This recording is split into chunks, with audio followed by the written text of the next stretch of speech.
Sa panibagong araw, sabay gumising ang magkapitbahay na housemates at house challengers.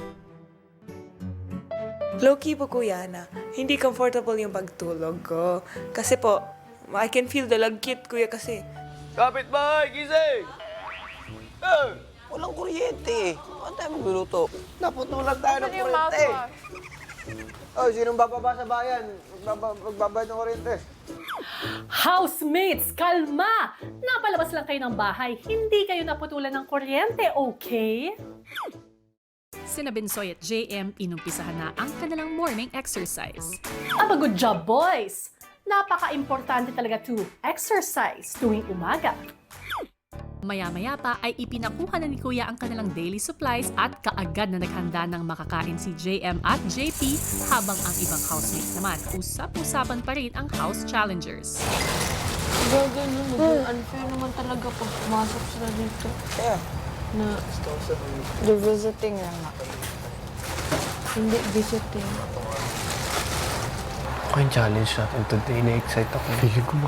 Feeling ko ano, we're gonna be face to face. Because we have our flags. At ibigay natin lahat talaga ng best natin. Kasi sinala tayo. Tayo nakikita nilang magpapalabas talaga ng ugali. Sa garden area, isang tanong ang ibinigay ni Kuya sa housemates. What is it, kuya? saan? Pero bago ang lahat, housemates, kunin niyo muna ang gamit sa storage ko. Ay, sabog. Detergent? Ay, Maglalaba, Earth. putik. Kala ko ano, panlabang nga ito. Mamaya na kita. Tatapusin. Hindi po maaari. Joke lang. Maglaba na kayo! But kuya, I did not expect na kami ni Rain yung maglalaba. Kami pa ni Rain, kuya.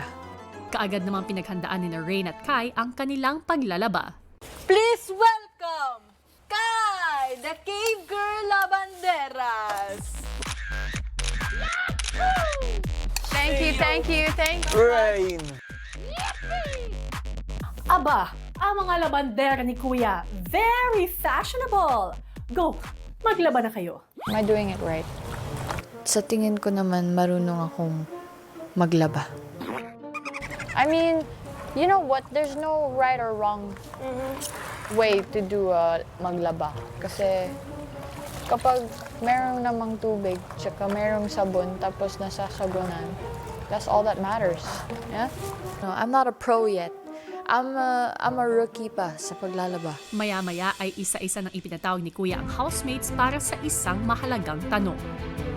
Sa 7 natitirang housemates, sino sa palagay mo ang 2 na may pinakamalaking ambag bilang housemate? Sobrang hirap ng tanong.